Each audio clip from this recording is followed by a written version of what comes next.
यदि कोई गुंडा है तो वो विनेबल है, यदि कोई धनवती है तो वो विनेबल है। क्या सभी राजनीतिक पार्टियां भाजपा सहित गरीबों के वोट को नहीं खरीद रही हैं?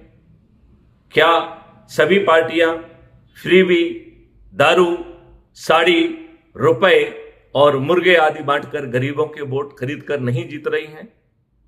क्या यह दुर्भाग्य का विषय नहीं है माननीय नरेंद्र मोदी जी कि जिनके वोट खरीदकर आपकी पार्टी और आपके नेता आपके नाम पर जीत रहे हैं, आपके राजनेता उन्हें रिप्रेजेंट नहीं करते हैं।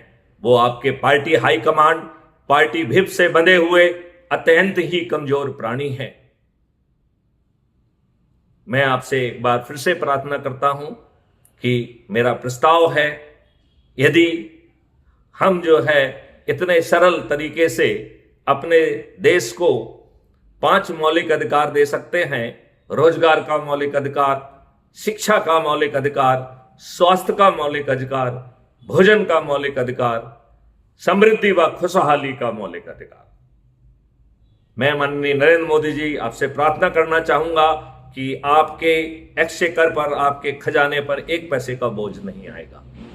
मैं आपको यह भी बताना चाहूंगा कि क्राइम फ्री भारत के रेवेन्यू मॉडल और paper currency free Bharat model के तहत आपको आज जो आपकी सरकार कमा पा रही है उससे 20 गुना ज्यादा पैसा मिल जाएगा। मेरी शर्त है कि 5 साल की अवधि में हमें अपने देशवासियों को टैक्स मुक्त करना होगा। हर भारतीय के 2 अकाउंट होंगे, एक अर्निंग अकाउंट और दूसरा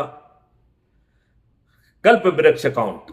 जब भी इन 5 मौलिक अधिकारों के लिए धन की आवश्यकता होगी तो गरीब से गरीब व्यक्ति जिसके खुद के खीसे में पैसा नहीं है, उसके पिताजी के खीसे में पैसा नहीं है, ऐसे समय पर कल्प वृक्ष अकाउंट से बिना मांगे उसके अर्निंग अकाउंट में पैसा हो जाएगा और उसके 5 मौलिक अधिकारों की पूर्ति होगी और उसे रोजगार के मौलिक अधिकारों के तहत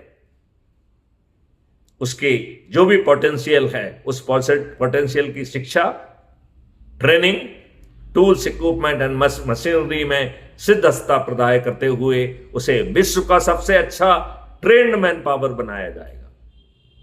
माननीय नरेंद्र मोदी जी, आज आपने अपने गरीबों को दारूखोर बना दिया है, मुफ्तखोर बना दिया है, आपको लज्जा आना चाहिए।